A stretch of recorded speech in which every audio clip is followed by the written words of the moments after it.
started recording this call so that you can feel free to, if some of the innovations that are very interesting to you, you can, get into more detail about it. And then afterwards, you can also reach out to us. Thanos has our contact information. Again, if I will be moderating the chat window. So if you do have questions, please feel free to post them. We will, obviously you can, if you feel so inclined, you can break in, but we'll also have time for questions throughout this presentation. I'm going to yield the floor now to Thanos, Ben, and Ting.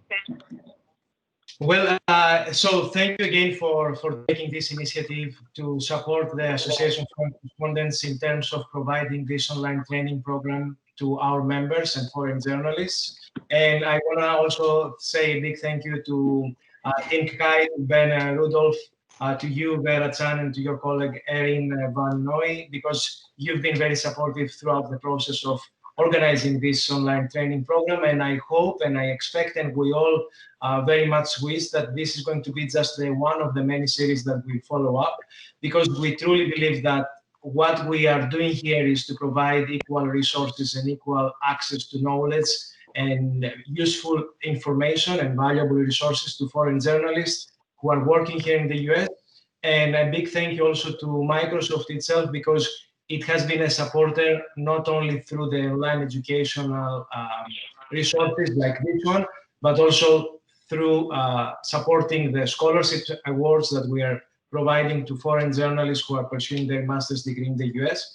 And I want also to thank you all the members and foreign journalists who show up this time. We had a great participation, I have to tell you, Vera, because we see a great interest from foreign journalists to become part of these valuable resources of information. So a big thank you.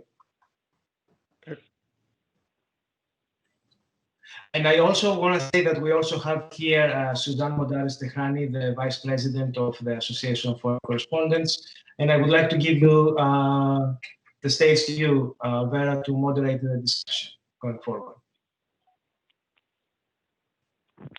Oh, Vera, can you hear us? I can hear you. Are we okay? Yeah. It's Ting, you want to flip open the presentation and we'll get started? Yeah, Ben, I think, do you want to introduce yourself, or everybody knows you already? I don't think everybody knows me quite yet. Thanos knows me, and obviously you and Vera have heard me do this introduction about 100 times. But so my name is Ben Rudolph. I'm part of the Microsoft News organization, and my team is called Microsoft News Labs, and we're thinking about how we can use technology to advance the art, science, and business of journalism. So we're going to talk a lot about technology today. Everything that we're going to show you today is really about being a good thought starter. So we'll show you some examples of the technology, but we're hoping to have a conversation with you about where you could put this into play, challenges that you're seeing, opportunities that you have, where hopefully you can work together to use our technical might and your journalistic might to put that together to tell some really impressive stories. Awesome. Thank you, Ben. My name is Ting. I'm the general manager for the news and feeds team at Microsoft. And thank you so much for the opportunity. It's great to connect with you all. Even though I spent years in technology, I'm still kind of like the old-fashioned newspaper, like I have a paper in my hand and read the news. That kind of a pleasure, it's just never going to be replaced by technology. So I personally, just a little bit about myself, I spent like close to 20 years at Microsoft, and I have two kids, and my wife also works at Microsoft, and we have traveled around the world. And I want to show you one thing, if I may, and this is one of the birthday gift that my daughter gave it to me, because since she was little, I kind of took her to travel around the world. We together we have been over like 30 different countries. I worked in Europe for a little bit. These are the pictures in Central and South America. We went to Europe and of course North America, and we also went to Africa for a couple of weeks. So I feel like my family is kind of world citizen, and I feel it's great to connect with the foreign journalists in US, and anything I can help, feel free to ask questions. I hope this is more of an interactive session. So I'm really here for you to share all I have learned over the years, and hopefully this is something helpful to you. So getting to the just some background. So Ben, Vera, and I are all part of Microsoft News. This is the content platform that connecting with all the different publishers and the journalists, so we can help the people around the world to discover the best content, right? So, and the content we collect in this content platform actually shows in a lot of the places. Shows in Bing as a search result, and we have mobile apps, we have Microsoft Launcher, and it also shows up in LinkedIn. And even the Windows lock screen, right? Like those hotspot, has the news article where we connect the article from all the well-known publishers to all the Windows users, 1 billion of Windows users around the world. And we have MSN, we have Edge. We can't see the presentation. Oh, you can. Oh, okay. We see you, and you're telling a great story, great. but I want to make sure the visuals show up as All well. right. Oh, I let me share my screen again. So. Yeah, me too. Can't see the presentation. Oh, okay. Thank you. I didn't want to get in the way of your story. Your story was great, but I want to make sure we can show the stuff as well. Yeah. Okay, let me share my screen one more time. So, actually. And just FYI, I'm just gonna leave my audio on at home. I think I have like the nieces using up the bandwidth, so I might be replying a little bit slowly. So thank you. Okay. I can see it now. Good. Yes. Okay, great. It is okay. So, awesome. So I was just so I'm just giving an introduction of Microsoft News, and it actually appears at multiple places, right? Like at the Bing, the app, and the LinkedIn, Windows, MSN, Edge, mobile, desktop, everywhere. So we have the reach of connecting with 1 billion users around the world, and it's a great platform to help our users to discover the great content that you create, right? So that's and moving forward.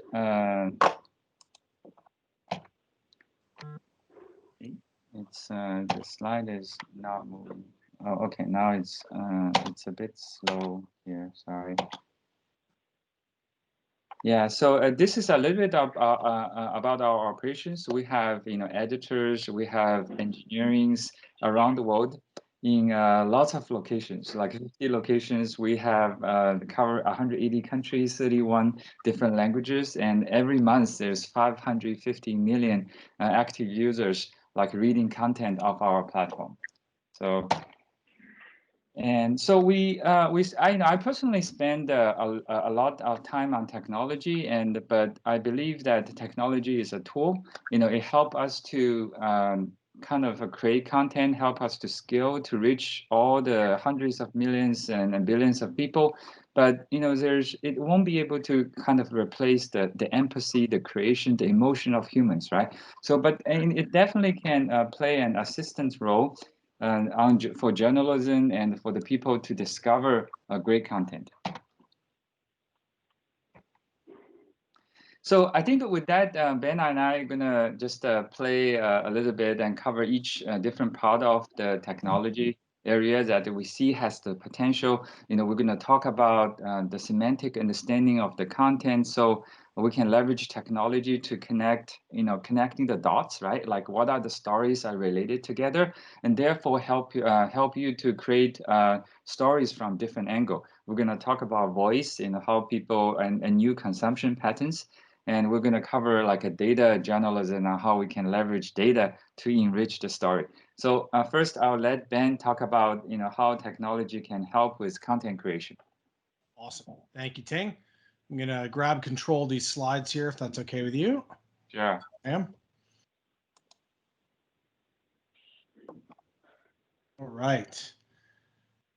Okay. Sorry, I was just somebody was knocking on my door outside. So Ting was showing his booklet from his daughter. I have 7 kids at home, so there's always somebody banging on my door outside. So I got a little distracted. So we're going to talk first about how technology can empower better, faster, more complete reporting. And one of the things that I always like to start with is I'm actually going to play a video for you, and hopefully it'll play and you can hear everything. If not, I'll just skip through the video and I'll explain what's going on. Maybe it'll let me click here.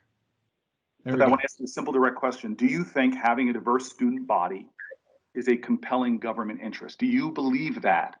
Do you think having a diverse, it's not a complicated question. Do you believe having a diverse student body is a compelling government interest? The Supreme Court has said so, and my efforts to promote diversity, I'm very But proud I know of. what the law is now. No, I'm my worried about what the personal, law is going to be, sir, when you get on the court and have the ability to change those precedents. But let me go back to your words. I just want to ask you about your words and maybe give you a chance to explain something else, because you haven't answered my question, and I understand that you're going to stick to that. You've also written that an effort designed to benefit minority-owned businesses, an effort to try to give them a fair shake because they had been historically excluded, and these are your words now, used a lot of legalisms and disguises to mask what is in reality a naked racial set-aside. That's what you said. That's how you referred to it. what are you reading from, sir? Sir, I'm reading from an email dated August 8th. These are your words, but I don't need to know about. Can I get a copy of it? You certainly can, but let's ask you what. Okay. So I was just saving that on bandwidth here, but you heard this moment from during the confirmation of Justice Brett Kavanaugh, where you had this moment, right, where Cory Booker is explaining, hey, we have your words. You said this really important thing. And Justice Kavanaugh saying, I don't really understand what you're talking about. I don't really remember. And we were talking to a major newsroom, and they told us during this moment that they said we needed to find that email. We had this moral obligation to find this email to drive better. A simple, direct question. Do you think having it? Let me move into here. The problem was that when all of those emails were disclosed by the administration, they were all disclosed. There's 30,000 emails, 90,000 pages of printed and scanned emails in non-chronologic order in one 75 gig PDF. So it was basically impossible to find the email that they were looking for, right? The only way to do it, and we asked them, so how did you do this? They said, well, we actually just printed out all 90,000 pages. We gave everybody a different colored pen, and we just started looking. And we said, boy, there's a better way to do this. Would you mind if we took a look using our technology? So they gave us access to the document, and we used a suite of tools from what's called Azure AI, and I'll explain all that in just a second. And about 4 hours later, we found the email, and we sent it over to them.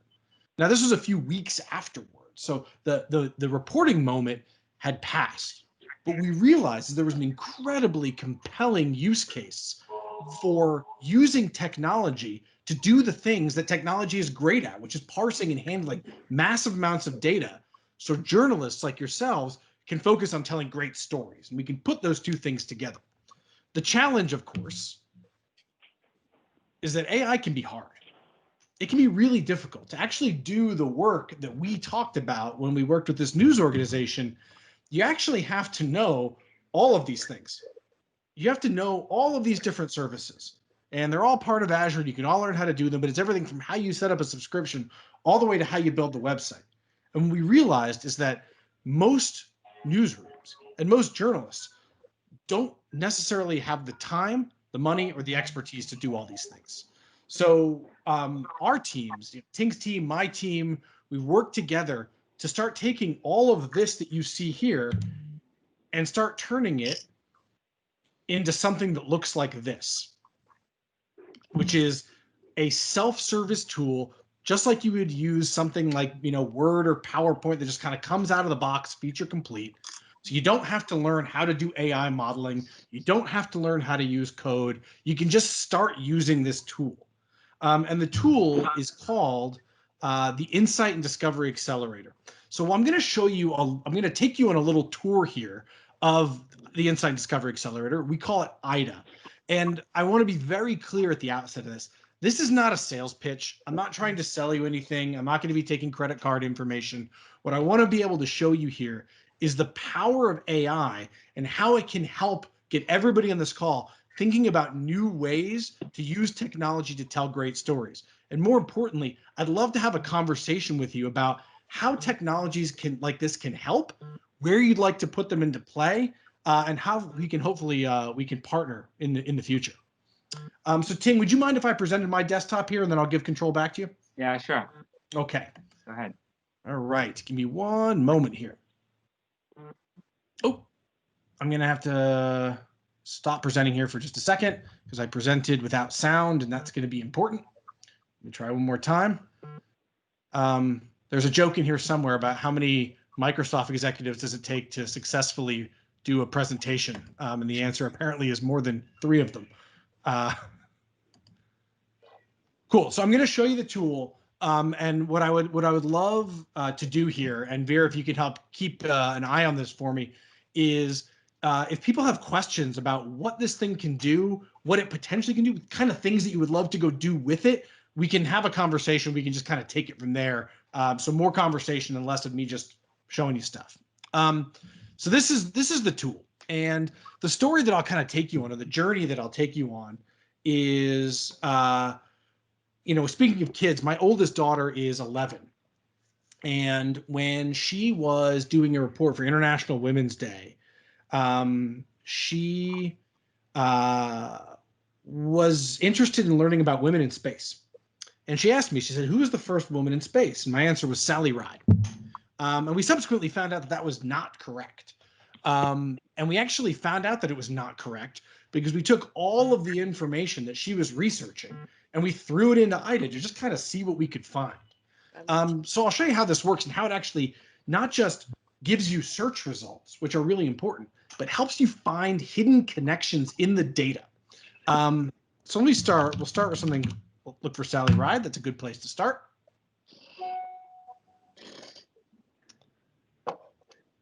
And what I get here is, you see, I get some results back, and that's great.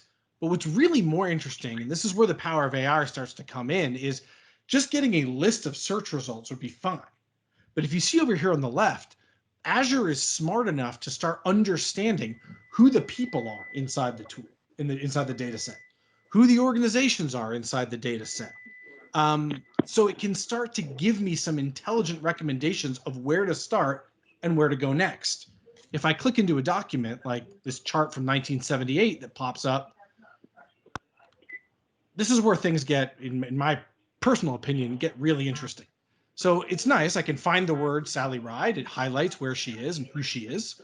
That's pretty neat. But what you see over here on the right-hand side, these are all entities that have been extracted from the documents. And Azure really thinks about entities as a collection of data that are all related around one thing. For example, I'm Ben. I'm also Ben Rudolph. You also see my face. I'm also Ben the PC guy on Twitter. All of those things are related around the entity of Ben Rudolph. It's not just the words Ben Rudolph. So anytime that you see an entity over here on the right-hand side, what you have is the ability to find those entities inside of a document, but also learn more about a subject. So for example, if I highlight over Ronald McNair here, I get some interesting information about him. Now, all of this information is pulled from Bing. So if I run into something like Ronald McNair, I don't know who he is, I can click, that's going to open up and it's going to tell me some interesting things about Ronald McNair from directly within the tool. We felt this was really important. From talking to journalists all around the world, they told us, hey, it's really important that I can find the stuff inside my document sets, but I don't know everything. Help me make it easier for me to understand what's going on and help me understand the things I don't already know. So here I click on Ronald McNair and I find out that he was unfortunately one of the astronauts that passed away during the Challenger accident. So that's a piece that I didn't know about Ronald McNair, and now I do. So individual documents are fine. That's interesting. Where things get even more compelling, let me go back into Sally Ride here, is when I start to pull up documents like this piece here, which is, just a document about Sally Ride and, how she set the stage for women in space. I can do a couple of neat things in here. I can turn the text from an image into actually selectable text. So now I can grab this and pull it back in. But when I go back,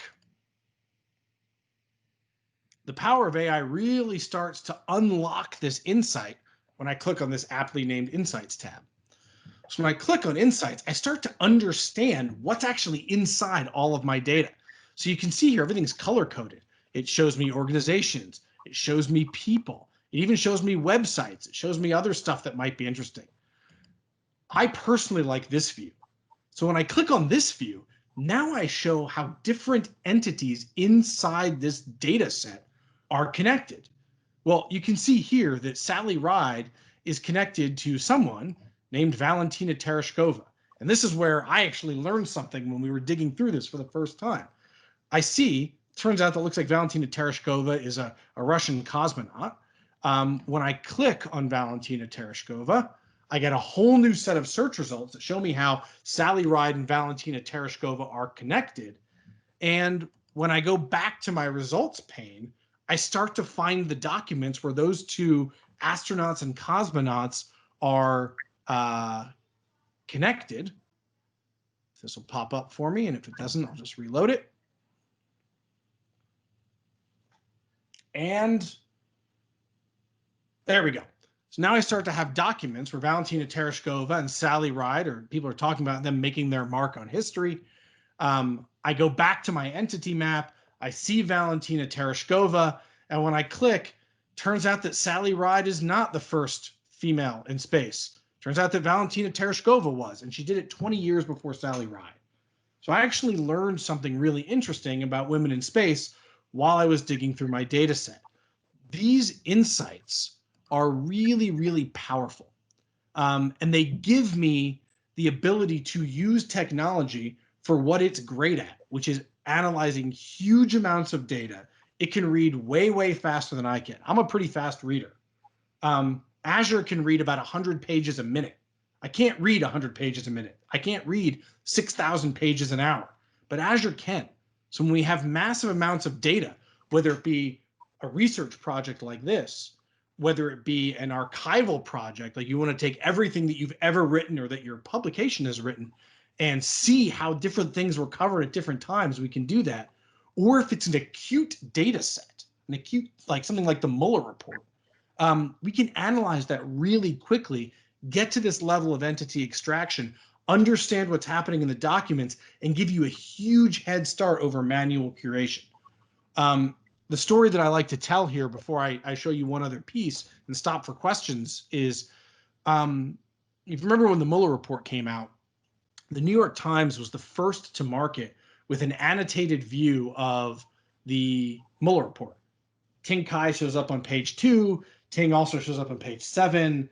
Ting is related to Ben. Neither one of us show up in the Mueller report, but come along with me for a second. It took them about 6 hours to get that live. We were able to get this level of intelligence, understand the entities, tell you what pages they are, have the unique URLs, all that stuff. And we did it in about 25 minutes. Now, is that going to replace the writing and the manual curation and the work and the analysis? Of course not. Does it help you understand what's in that document much, much faster? Absolutely. So that's just a quick tour of the tool to give you an idea of what's popular and what's powerful about the power of AI when we combine it with human curiosity and creativity. Before I move on and show you some other things, I wanted to pause, see if anybody had any questions, wanted to talk about use cases, things that you're trying to unravel where this kind of stuff might be helpful. Vera, anything in the nothing chat? in the chat window, but please feel free to unmute yourselves if you want to ask a question out loud, or again, if you wanted to join, throw in your question in the meeting chat. Does anyone have any questions about IDA? I do have a question. My question is, this program, let's say program or platform, how it is called, is going to be used like from media organization, news organizations themselves, or also journalists as individuals? If someone is a freelancer, how someone can have access to these tools? Yeah, you bet. Great question. So this is a tool that we spent an enormous, actually I say it without any sense of hyperbole, an enormous amount of time and energy and money building. We specifically built it so that you as working journalists in your newsrooms didn't have to spend the money to go build it. So right now, all you have to do is set up an Azure account, which is very, very simple. If you go to, and we'll put this in the chat window in just a minute, aka.ms/IDA, aka.ms/IDA. You can sign up for a demo account. We can give you access to the tool, and you can just start using it. The only charge that's across this is for Azure usage. The more stuff you put in, you get a little bill at the end of the month. but the tool itself is free to download and install. I can tell you, having put all of my documentation, all of the stuff that my News Labs team has created into our own instance of IDA, my bill is about $30 a month. So it's very, very affordable. Ben, we do have a question, yeah, and apologies in advance if I mispronounce your name. Cecile Bocataria. What other tools, aside from the Insight Nodes tool, can be used in IDA? So that's a great question. So one of the things that we've heard is, it's great that I can deal with flat files like this, PDFs, emails, Excel sheets, PowerPoints, all that kind of stuff. The next logical question is, what about audio and video?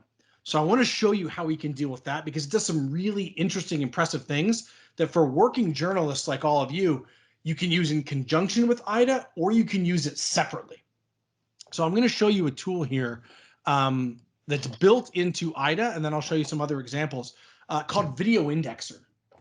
Videoindexer is this really neat tool, automates translation, automates transcription, does the same level of entity extraction, does closed captioning, really neat stuff.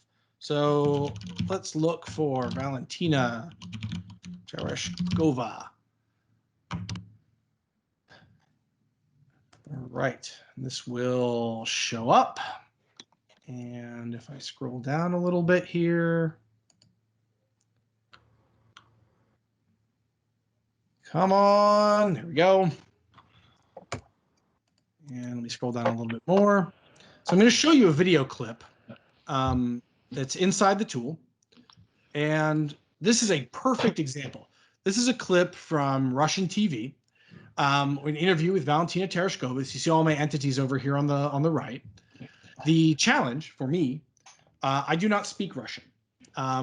My grandmother, who was born in Russia, is very disappointed about that, but I do not speak Russian. So if I have a clip here, and just kind of let it play, let me turn down the volume, give me one moment here. Огромное спасибо, что согласились уделить нам So if you can hear her время. talking and back and forth, what I can do with IDA is I have this insights panel. And what I can now do with video files, this is going to load up for me. I hope so, because if not, it's going to be a very bad demo. If this doesn't work for me, I've got a backup demo here that I can show you. One moment here. We'll see what happens. If it'll work for me. Give it 10 more seconds, and if not, we'll punt to somewhere else.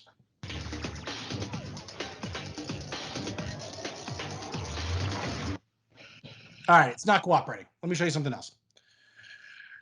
Oh, I think I said that. We're getting close. There we go. That's what I was looking for. So a couple of things happen here when you talk about other tools. Videoindexer does some really neat stuff. First off, you see it does facial identification. This is different than facial recognition. This is not like finding the faces in the video and then mapping it against some like Facebook database of everybody in the world. Well, what it does is it identifies faces that show up, and it simply tells you where those people are in the video. If they're a particularly famous person, well-known athlete, musician, politician, actor, actress, some of those people do show up because they have big public personas. But the people on this call probably would not show up. Some of you might, depending on your public persona. But generally speaking, like I do not show up. Ting does not show up. Vera does not show up. You have to train a model on all these things. But when I get to somebody like Nikita Khrushchev, you see here, I need these little black squares. When I click play next, it snaps me to the spot in the video where those faces show up.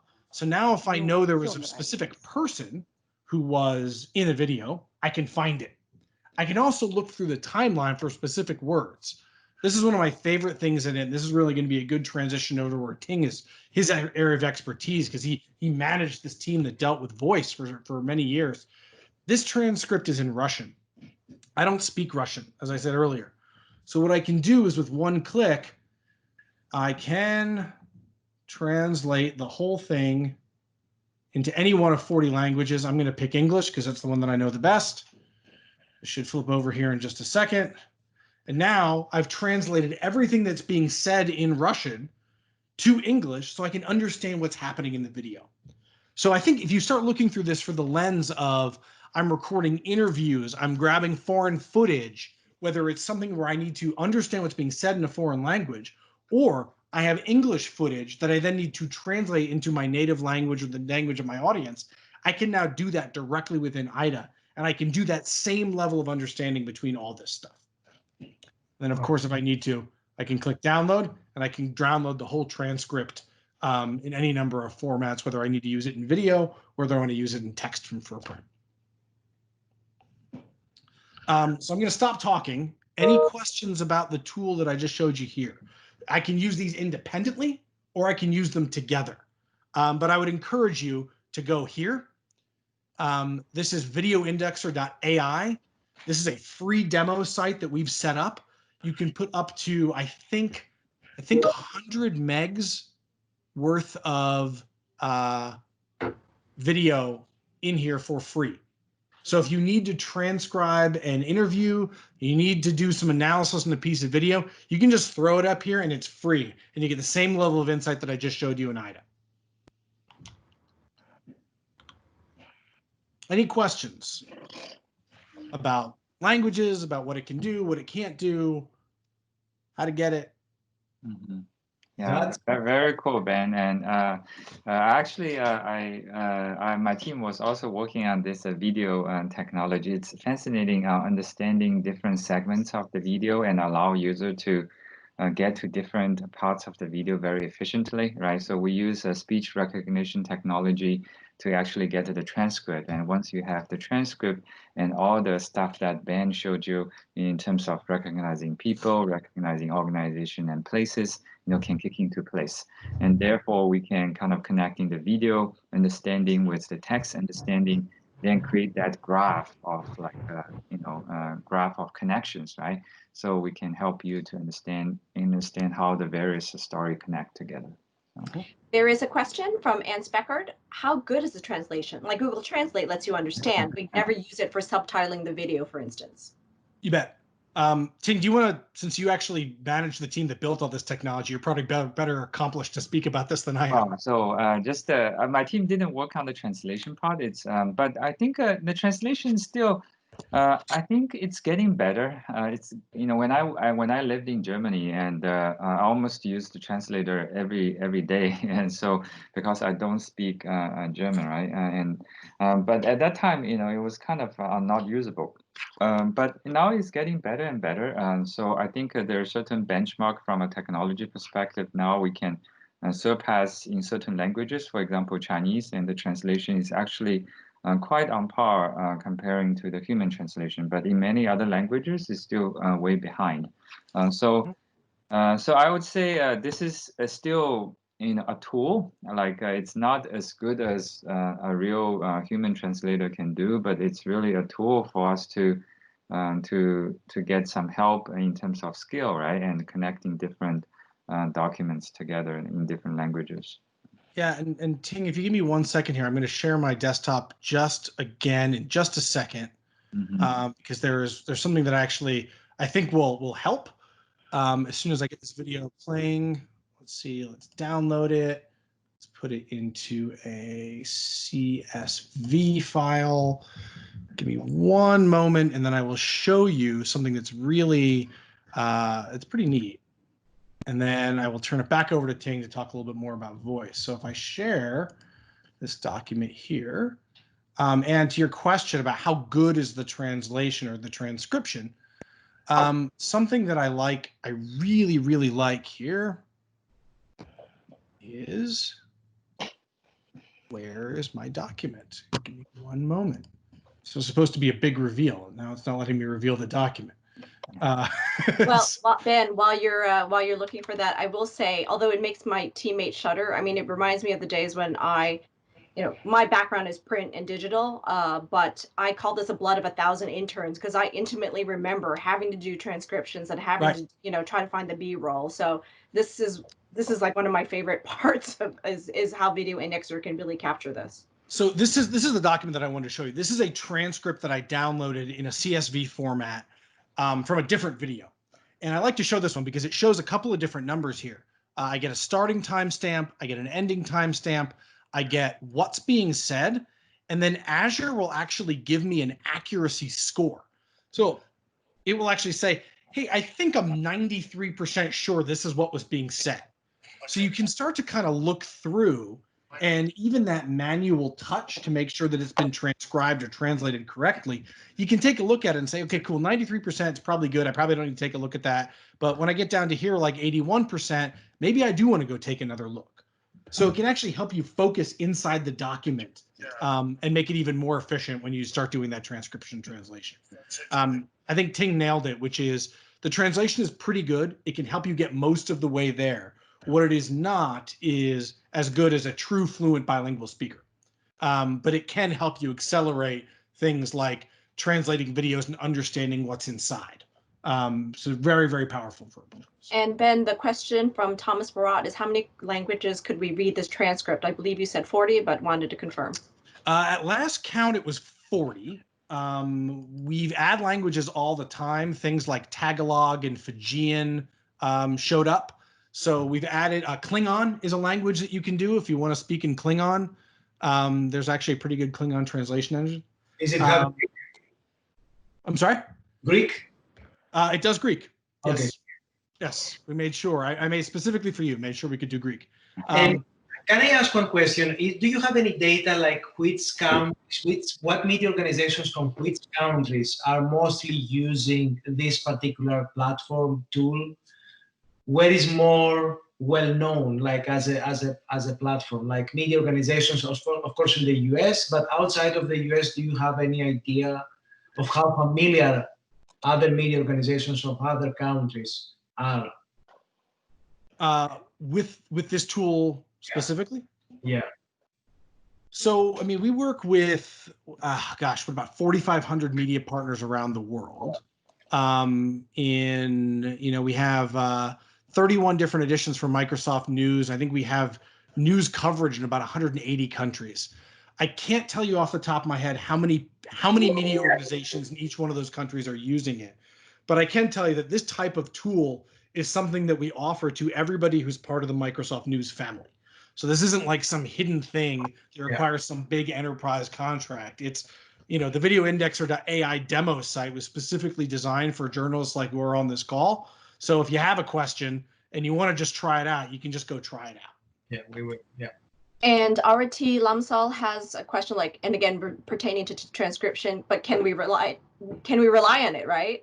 Yeah, I saw that. I think the best thing to do is to try it out and see if it's something that meets your needs. I think where I have seen most working journalists find the most value on it is when there is a video clip or there's an interview that requires speed of translation, where I don't necessarily have the time to go find a native speaker. I get a clip in Greek. I don't have time to go track down Thanos and have him translate that for me. I just need to know what's going on in the video so I can either find out if it's a clip that I need or if it's a clip that I can throw away. That's where the technology really gets me about 80% of the way there, gets me where I need to be. And then I can solicit human support to augment that, do the analysis and do the writing when I'm ready to go do that. Saida Jabin Shah wants to know, do you have Assamese language?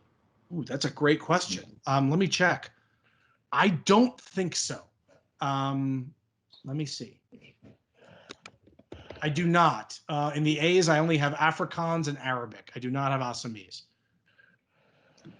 And Andrea Ferguson has a question. Are the assets, photos, and videos cleared for use?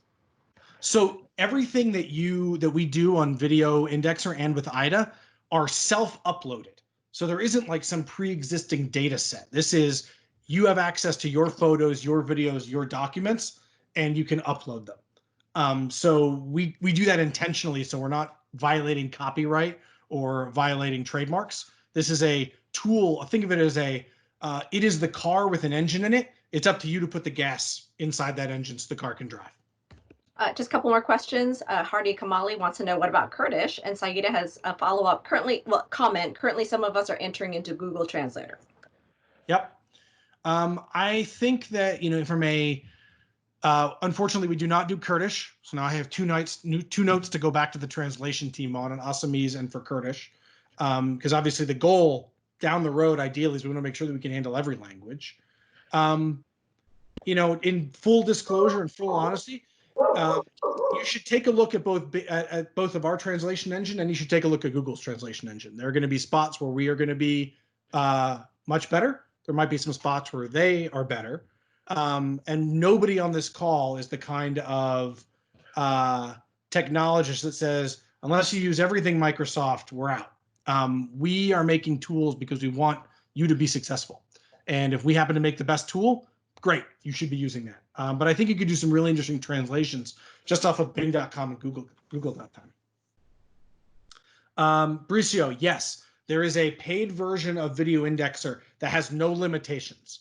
My recommendation to you is set up a demo account, start playing with it, and if you want to convert to a paid account that unlocks more features, the ability to use more, download more video, it's literally one click. You hit that button and off we go.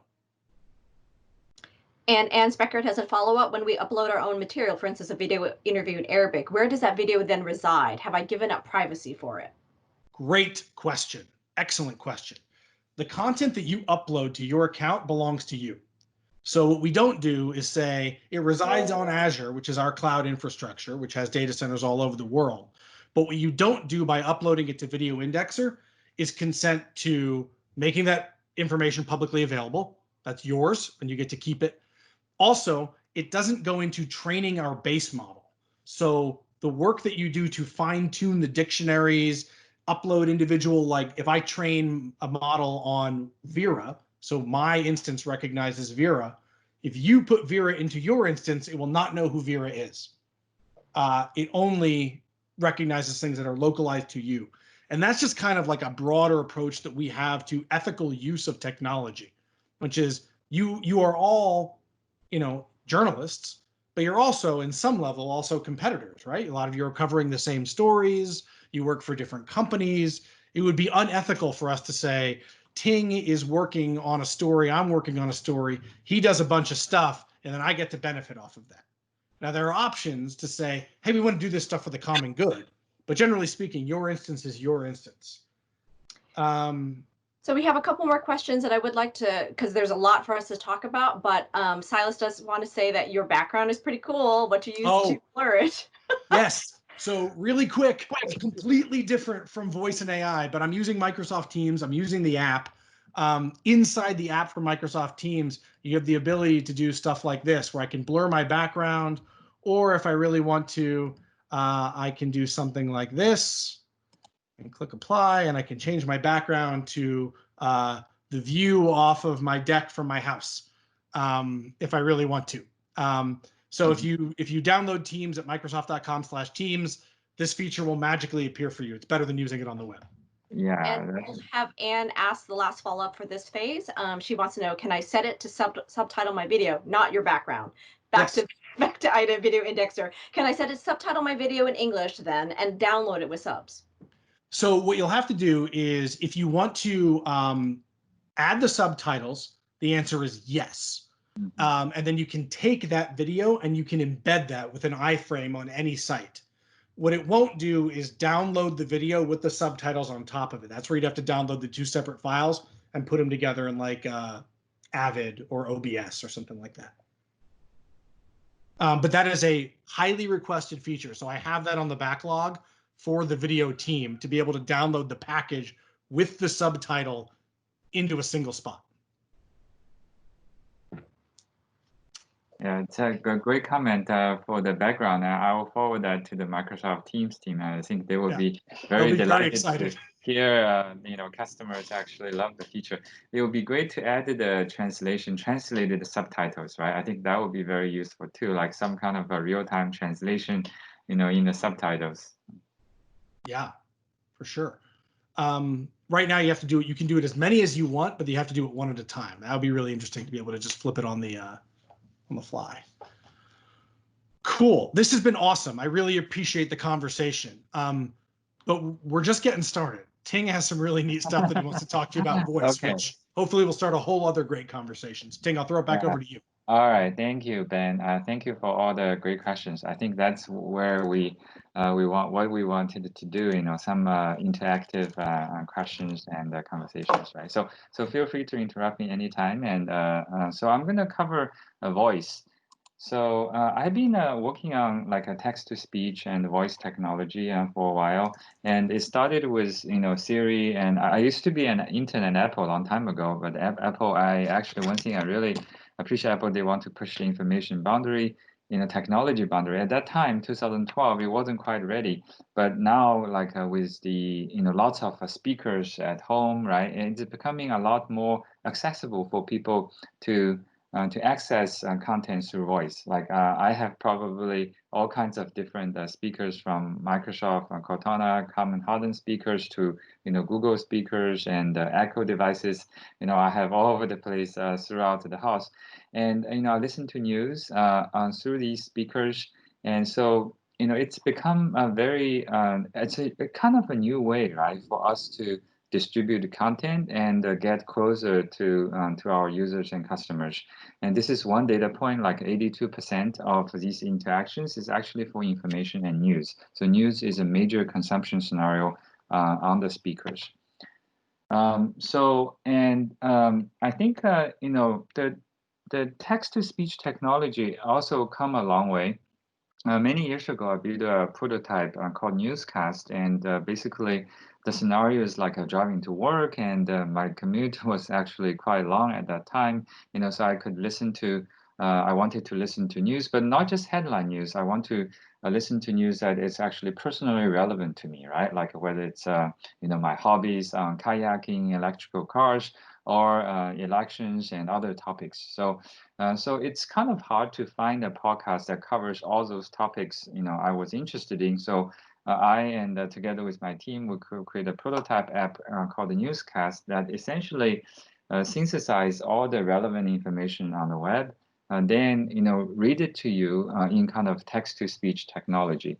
But at that time, it's just the machine voice, right? The AI voice sounded a bit kind of boring. It was really hard to listen to, like for a long period of time, like 30 minutes. It was good at short interactions, like answering a question. But when I wanted to listen to like a full news article, it just sounded too boring, right? But the technology has advanced quite a bit, and also with additional capability like a summarization, we can actually help our customer to get a gist of the story without listening to the whole thing. So let me show you a couple of examples. Let's see.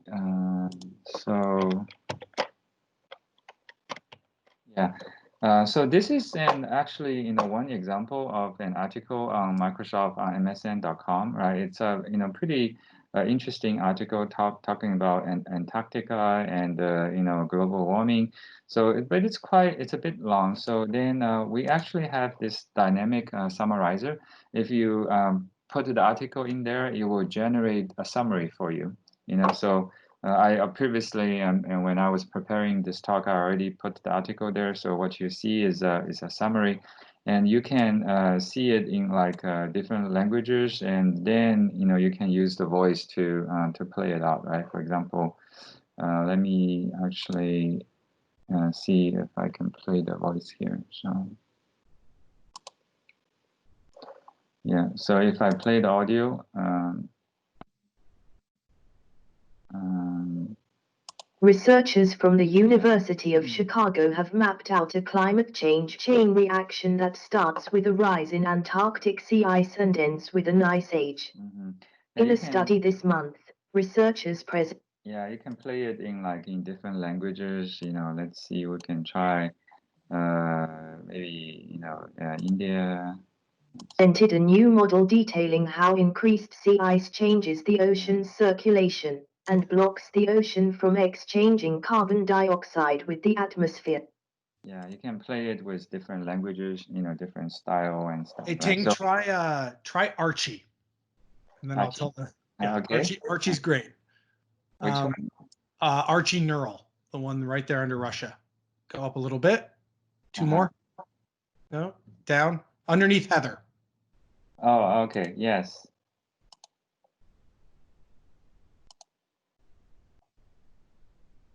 Researchers from the University of Chicago have mapped out a climate change chain reaction that starts with a rise in Antarctic sea ice and ends with an ice age.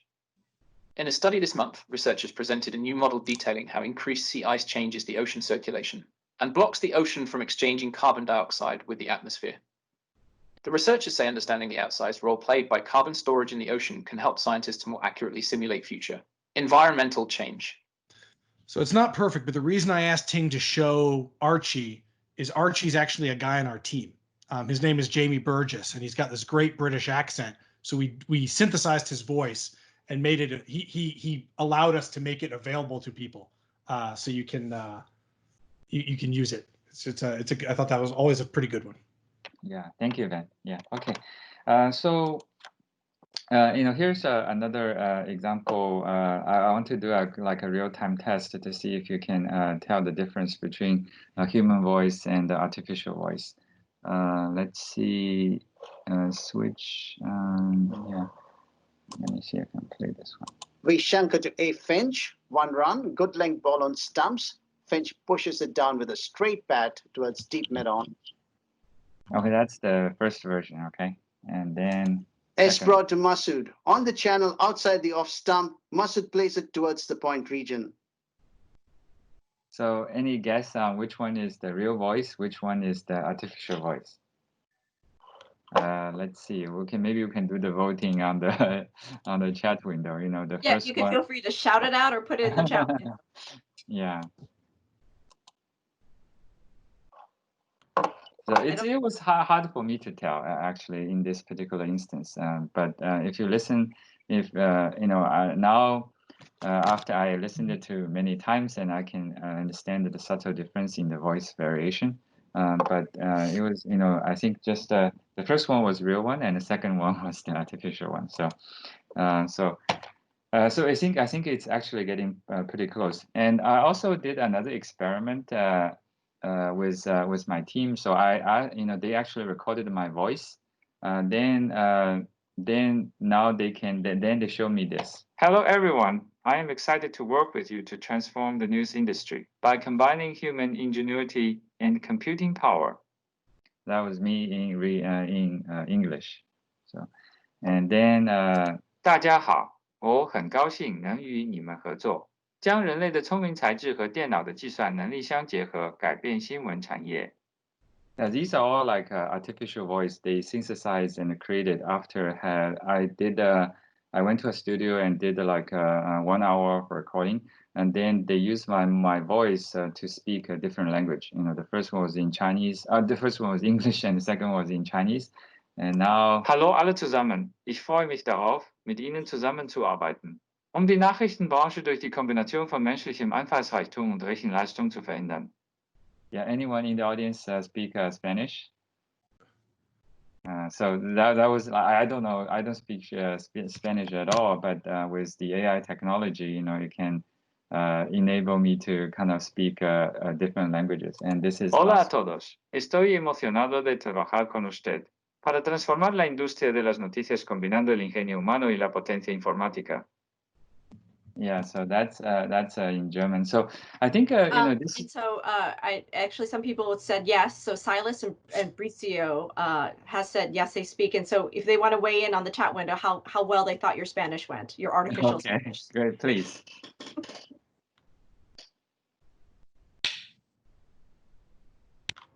I understood it completely. Fantastic. Yay, thumbs up. Okay, great. Yeah, so it's kind of a help us to connect with different people, right? If I go to Spain, I go to Barcelona or Madrid, if I can actually speak Spanish, suddenly people will feel like a lot closer. We actually have a conversation, right? Imagine I have a tool that I can speak English, real time translating to Spanish, and I can interact with local people, do an interview or something. That would be a lot more a few people who feel a lot closer and we can actually have a conversation. So I spent a year in Germany and working at Microsoft Germany. And at that time, I traveled around different countries. One key reason I came back to US in 2012 is, I love to go to bookstore and watch the movie. But when I was in Munich, it was really hard. When I go to bookstore, I don't really understand German. So, but hopefully, now 8 years later, and we will have better tools to understand the local culture and deeper, right, and have a better lifestyle, in foreign countries with these tools. So I think that's what I want to say on voice. The technology is rapidly evolving, and some of the stuff I have seen, I didn't have time to put into the demo, but I want to say that the technology now is also good enough to simulate different emotion. My team gave me a demo recently, and we can simulate, a person is happy, is sad, like is excited, and next time maybe if we have another occasion, I'll show you. They actually play my voice, with different emotion. It was kind of cool. And then there's also technology that becoming more natural, and so in certain cases now actually becomes acceptable to listen to long articles, right? The long form reading, the naturalness and the tone is getting more and more close to humans. So all these, I hope it's kind of give journalists and publishers the tool to reach new audiences, right? Let's say you don't have time to do the recording, or you are, or you have to hire some professional voice, professionals to do the recording. Now, the articles you write can automatically reach millions of more users through speakers, right? And you probably just need to spend a few hours to record your own voice. Then it will be sound at least not exactly you, but sound like you, and help you to reach more of your fans, your readers. So it's very interesting technology, and I'm happy to talk more about it. If anyone has questions. So. Yeah, I just want to take a moment. If anyone wants to either pipe up with a question or go ahead and put it in the meeting chat about voice and summarization. Yeah, thanks for the comment. Someone, Hadi said you are fluent in almost every language. That's thanks to the technology. It's I will never be able to. I had a hard time learning German. It was very difficult for me. But my daughter picked up so quickly, and she was in kindergarten when we moved to Germany, right? And she picked up the language super fast and much like 10 times faster than me. Oh, Bricio Segovia has a great question. Is Microsoft studying the implementation of this technology in deep fakes? Absolutely. So this is actually another amazing thing that my team has showed me, because you see all these technology has a counter, right? Like when these when people use this, let's say I use this voice to simulate Ben, and Ben actually didn't say it, but I can use this technology to simulate that he actually said this, right? All the bad stuff. But we also have technology that can detect synthetic voice better than human. The human ears may not be able to pick up those signals, right? That is to detect this voice is actually synthetic, but machine can. Because it can understand the subtle patterns in the voice, and then see, hey, this is actually fake voice, right? So that's like a fantastic technology, so we can use that. We can use the technology to detect a fake voice. It's a really good point, Ting. I mean, kind of just about how we approach everything that we do at Microsoft to make sure that this stuff is used in a Brad Smith wrote a whole book called Tools and Weapons about what you can do with the power of AI, how we counter it, how we make sure this stuff is used ethically, and this is one of those tools for sure. Yeah. Also, we go through a very selective process. We only license this technology to reputable organizations where we will feel trusted that they will use the technology in the right way. So this technology with the voices is available to any journalist, any news organization. How can someone can have access to that?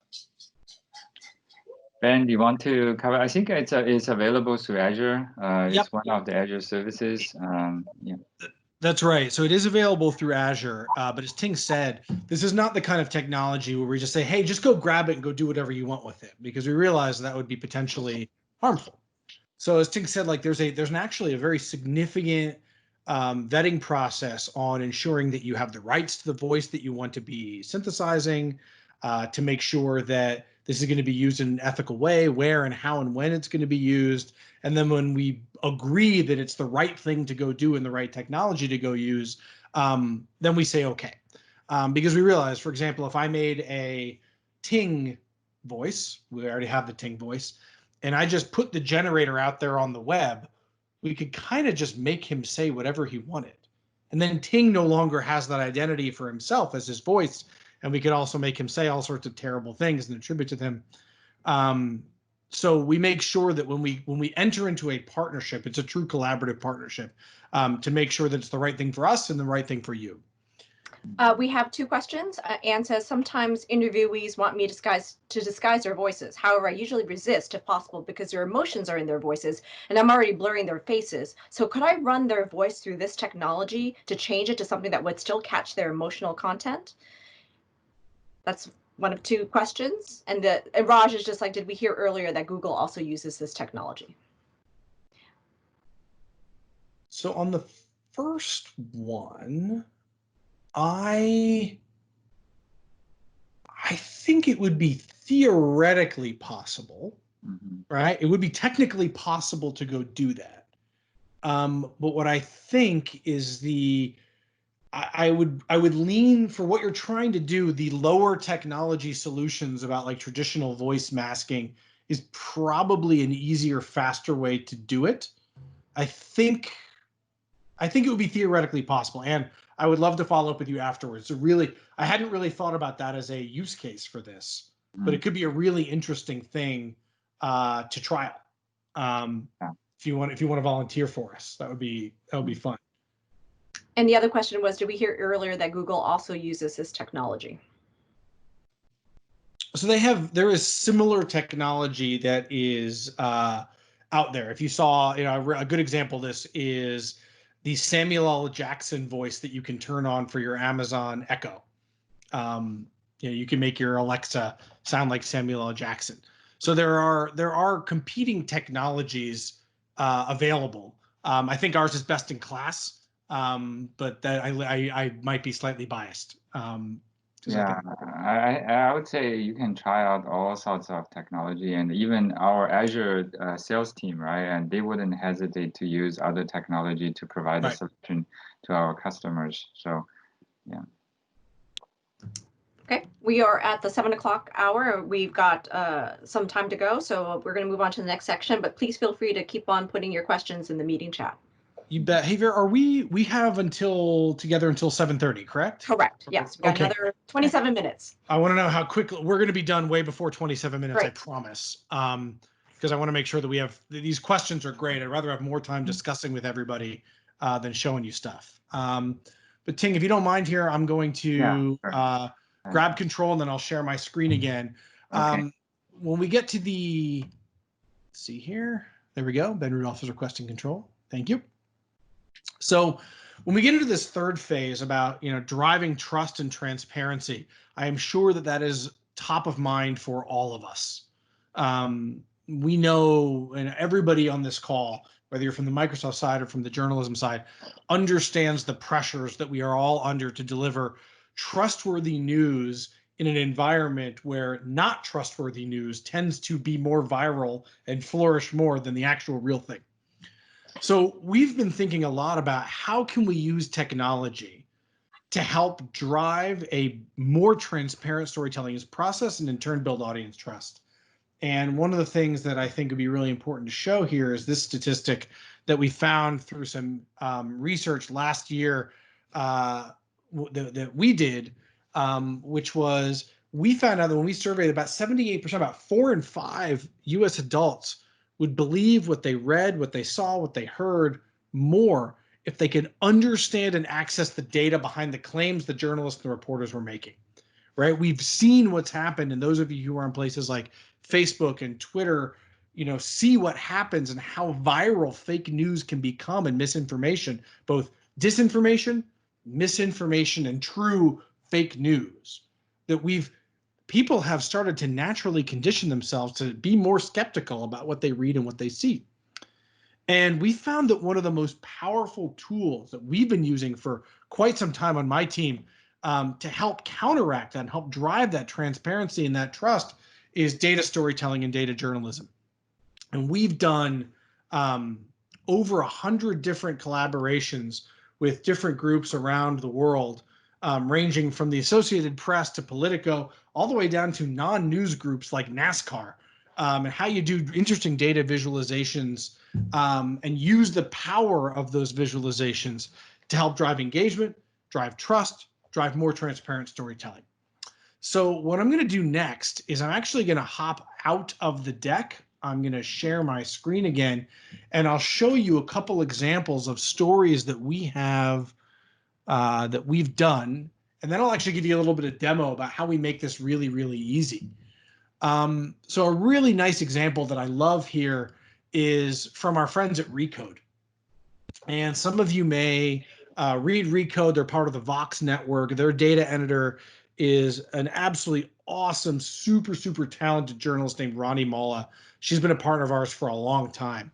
And one of the stories that she told using data visualization was around the relationships between traditional car manufacturers, AI companies, big technology, self-driving car technology, and how all these different countries are all trying to work together to crack this idea of how we're going to democratize self-driving car technology. And if you were to say Tata is working with Google and Google's working with BMW and BMW is working with Microsoft and Microsoft is working with Didi and Didi's work, it's impossible to just write it out. But through a visual story, I can actually tell that really, really simply. So this is a good example of breaking down an incredibly complex set of relationships in a very simple visualization. So here, this is all built with our tool. It's called Power BI. The nice thing about Power BI is that the skills that you would learn with it are transferable to other tools, Data Wrapper, Tableau, and back and forth. So if you know how to use one, you can kind of start to transfer those skills between all of them. So here, if I click on Didi, it'll show me that Didi's working with Hertz, Didi's working with Lyft, working with Ola, ZenDrive, and what do I got over here? It looks like Alphabet, the Google parent company. If I click on Daimler, I can see that Daimler's working with Via and working with Uber. If I click on Ola, I can see they're working with Tata and with BMW. So now I've got this really easy way to help people understand this incredibly complex relationship grid between, all these different companies. Another really nice example that I love here, and then I'll actually jump back into the deck, is locally here in Seattle with our friends from King 5s. King 5 is part of the Tegna Group. They're a local broadcaster. They did some incredibly compelling data storytelling around immunization rates in the state of Washington. And they used a series of visualizations that are clickable so you can actually start to see what's going on, both in percentages here by month and by year, by county. So if I click on, let's see here, Okanagan, there's Maythow, Temesket, where's Concrete? I can click on, an individual county, and I can see whether they are below target, above target, or at target. And this gave people the transparency they needed to get really deeply engaged with the story. Not just somebody saying, hey, your county's good, your county's bad, but show me the data. Show me what's going on. I can look by individual diseases like measles, mumps, and I'm going to assume the next one is rubella. Yep, there we go. So now I can start to explore what's locally relevant for me in my neighborhood and get real trustworthy data. And all of this was done using that tool that I told you called Power BI. Here's one that shows percentage of students that are exempt, conditional, out of compliance, where you are by group, where you are by county. I'll spare you the whole story. But what is really interesting, and Ting, if I go back to the, if you want to hop back into the deck here, if you don't mind. Sure. Actually, you know what? If you're not presenting, I can present because I need to go back and show the actual demo. Present from your end. All right. Of course, naturally, I closed the deck, so I got to open it back up here for a second. I can present if it's. Do you want It'll me be to present, Ben? no, it'll be open in just a second. While you were presenting, I was like, oh, I'll save some screen real estate on my computer here, and I will. And then, of course, now I decided to present. So let me and pull this FYI thing. for people who are checking the chat, the data visualizations that Ben shared, I put the URLs in the meeting chat in case you want to play with it yourself. And I also, if anyone needs to leave early, we do have a survey we'd like for you to fill out, and it's also a way to keep in touch as well. So the short link is also in the chat as well, and we'll share it again. So, just for the sake of time, I have the deck up, but I'll just tell you the story. Well, we found two really interesting, compelling data points that came out of our work with King 5. One of those is that engagement on their content went up about 500 to 700%. Thank you, Ting. Is that this one? If you click one more slide, please. Okay. There we go. That's the data that I was looking for. We saw engagement go through the roof. And when we look at engagement, this is including all their things being equal. So broadcast time is the same, positioning on their site, the amount of advertising, all that kind of stuff. So engagement went through the roof, 5x to 7x more. Why? Because when people trusted the data and they could explore what was going on, they could find what was locally relevant to them, and then they wanted to engage with it, and they wanted to share it, they wanted to spend more time with it. The other really neat thing, and Ting, if you go one more slide for me, I would appreciate it, is that this story actually won them an Emmy. So the story they did on these vaccination rates actually won them a Northwest Emmy for Best Investigative Series. So they were able to take something, a technology they never used before, create a bunch of really compelling content, not only make more money, drive more audience engagement and loyalty, and win some really great industry accolades. So Cecile, your question is exactly what I wanted. I'll slip you the money under the table next for adding this question, which is, how hard is this stuff to do? So we've got about 18 minutes left. And what I'm actually going to do now, I'm going to jump into a demo and I'll show you how this stuff works. Because we've actually made it really, really easy. It can get incredibly deep. You can do all sorts of fancy data transformations and things like that. But for the time being, the really interesting thing is if you just have some data and you want to turn it into an interesting visual, you can do that with Power BI in a snap. So I will share again here. You know what I'm going to do? I'm just going to, it's not coming up. Why can't I show this? So you know what I'm going to do? I'm just going to share my screen here. Let me know when you can all see this. These are my kids. This is all 7 of them. They're all excited to see you. I can see them. Okay, great. So that's Audrey, Evan, Reagan, Grace, Isabel, Mary, and Tommy. Wow. So that's everybody. It's a nice interstitial. So let me hop over here. Let me know when you can see this. We can see it, and Ben, you have a God bless you and them from your. Thank you very much. I appreciate it. So I'm going to show you a really quick demo here. This will take less than 5 minutes. This is a data set that I have on kangaroo populations in Australia. So I can load this into the tool. This is Power BI right here. Important thing about Power BI is completely free. It is free for everybody on this call. There are enterprise versions of this that have costs associated with it. But if you're a journalist and you just want to start using this stuff right now, 100% free. You can download it from powerbi.com. It costs $0. You can just get to work. This is what's super cool about this. So this is my canvas. Let's create some visualizations. So first thing I'm going to do is I'm going to select part of my data set. I'll click kangaroos. And theoretically, there we go. Now it tells me types of kangaroos. This is very boring. So the next thing I'll do here is I'm going to take the idea of population of kangaroos, and I'm going to drag this data set on top of my visualization. You'll see what happens here. Well, now I have a chart that tells me population of kangaroo. And even that's not really interesting. So how about we make it into a donut chart or a pie chart? Now I have my first piece of visualization. I'm actually going to go back to donut chart here. I think it might look a little bit better. Cool.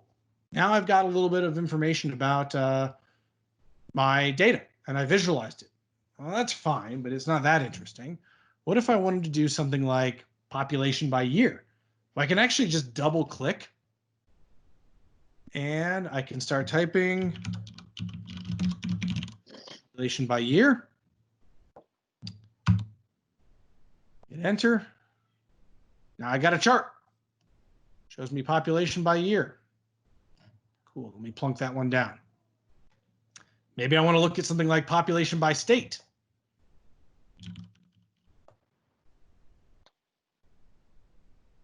Well, now I've got a couple of different views here, but here's what gets really interesting. Like one, let me flip this over to a shape map.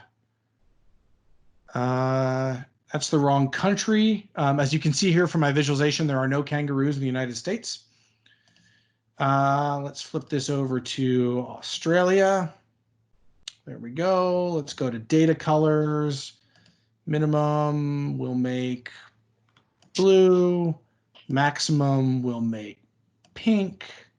So now I have 3 different views of my data, and all I did was just use the pre-populated stuff and start asking Power BI questions.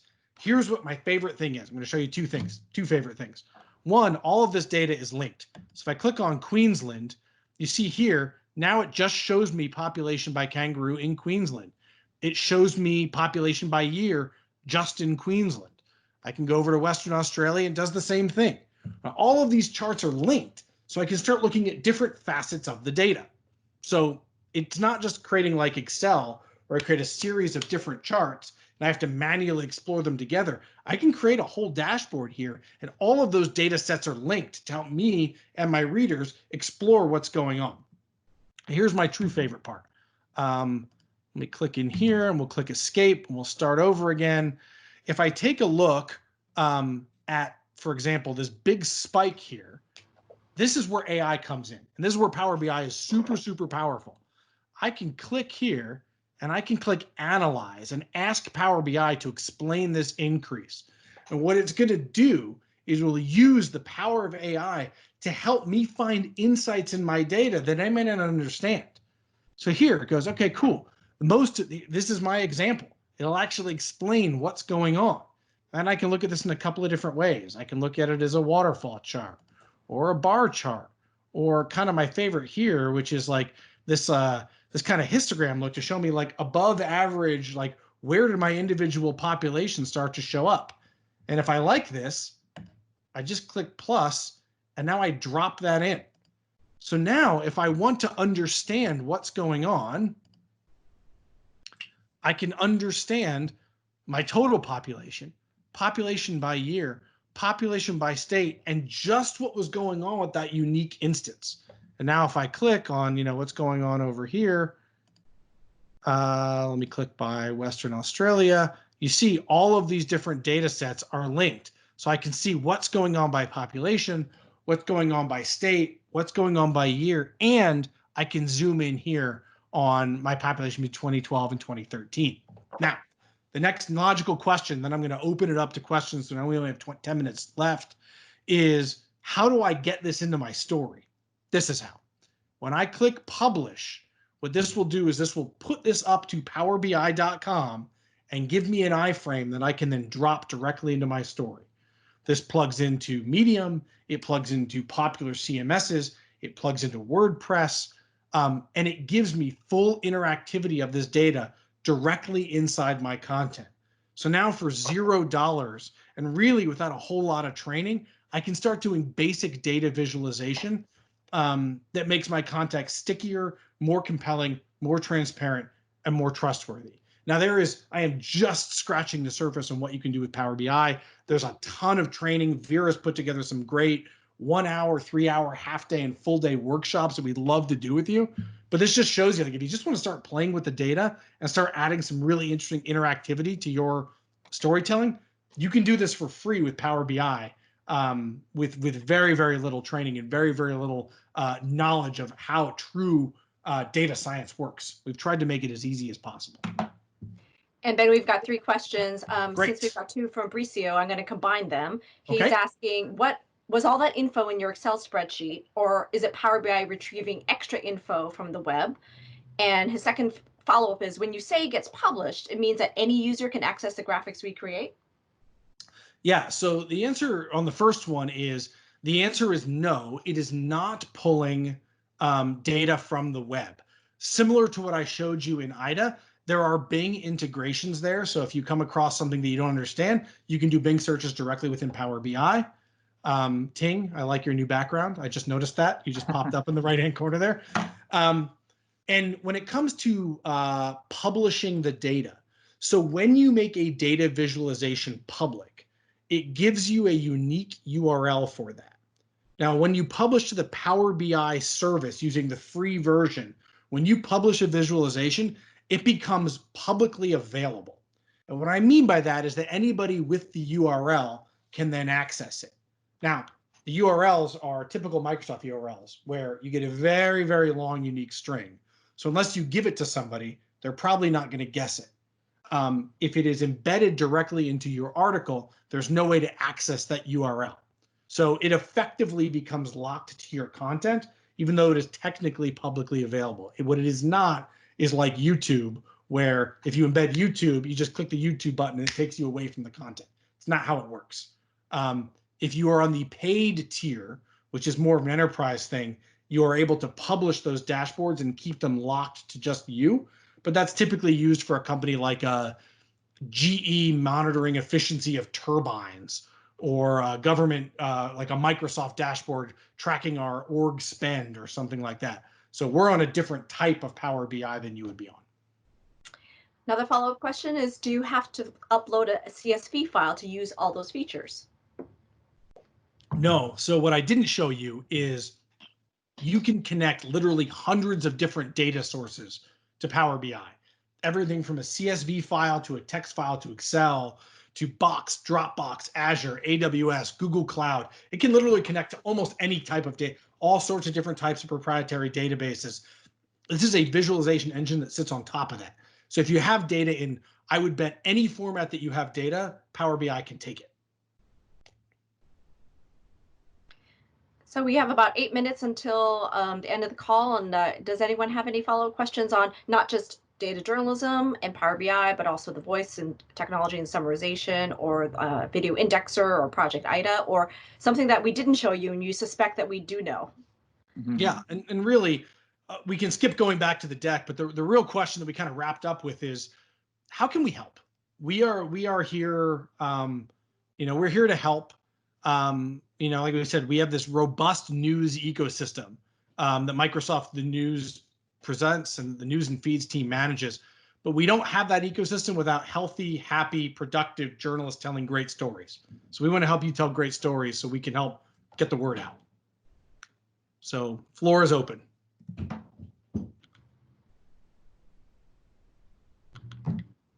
I'm sorry, I'm running into a little glitch. So Ben, if you can also look at the chat as well.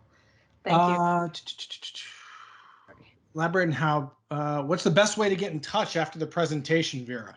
Oh, well, I have been posting the survey link, and I will post it again when my nieces let me.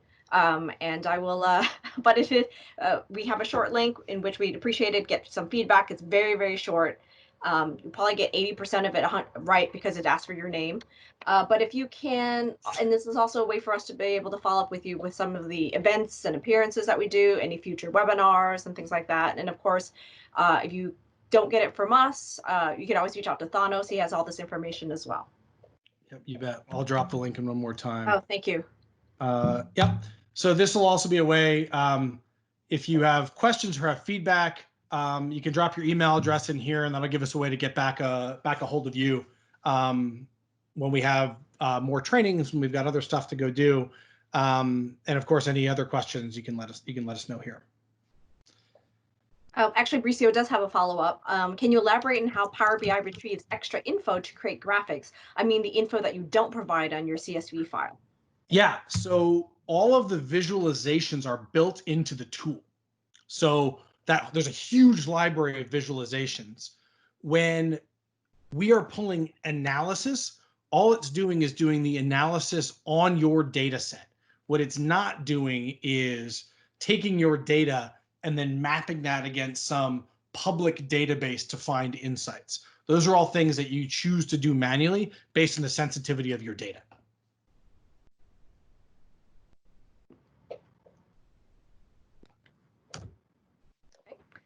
Cool. And Thanos, you're looking especially contemplative. Is there something that's going through your mind? I see the great, the great feedback that it is received by all those journalists who have been attending the workshop.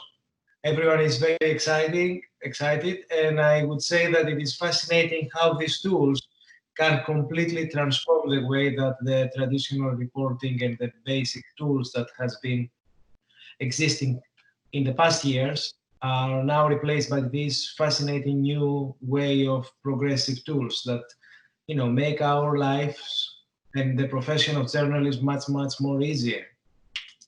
You bet. We're excited, and kind of an open invitation, Thanos, to you and to everybody on this call, that if there are specific topics that we want to dig into, if we want to do some specific training or courseware on Power BI, or even how to use Office and Teams, or talking more about the AI stuff, you know where to find us. We're happy to hop back in and talk.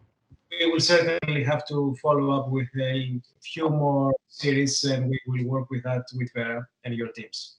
Great. And I'm mostly fascinated by the fact of this voice-related tool that can make my voice have the British accent that I don't have. So,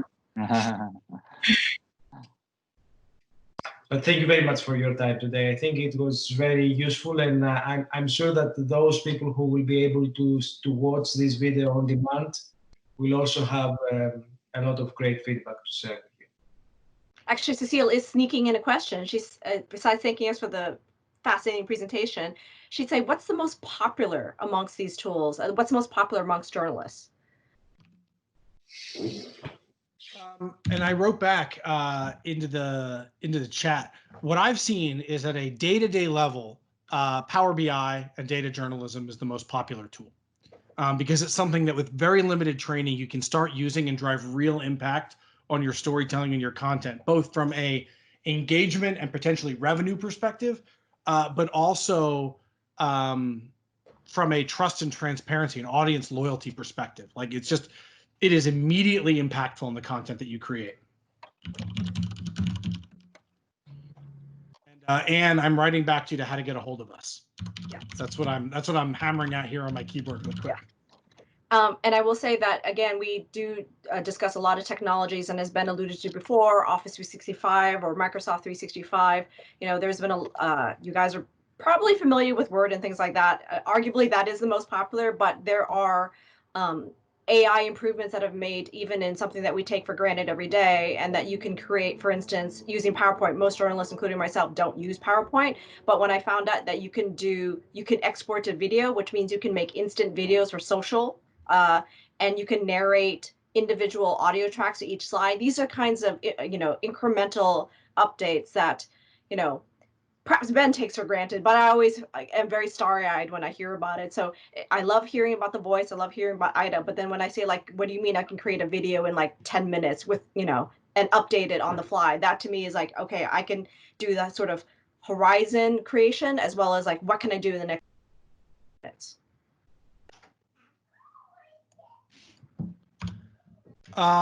Cool. Well, I think we're right on time. We kind of hit that right on the nose in terms of wrapping up our discussion. If anybody has any other questions, if anything comes up now or later, Ting and I both put our email addresses in the chat, or you can hit that survey and you can stay in touch with us. And we're here to help however you need us. And Ben, it sounds like the last minute questions that are coming in. The next time we probably want to talk about Microsoft 365, because there was a question about like, yes. So Hardy, your question, the demo that I didn't get to exactly addresses that. So if you put your email address in the chat, I will send you some links and some demo videos that'll show you exactly how to do what you're trying to do. All right, well, thank you very Well, much. thank you. And thank you for staying through dinner. Some of you actually had dinner with us, so that's really good. So we appreciate the dedication. Thanos, is there anything else that we need to know? Not for the moment, but we will catch up, the two of us, to plan the next series ahead. Okay. Very much, All right, everybody. Thank you so much. Yeah, thank you. We'll see you soon.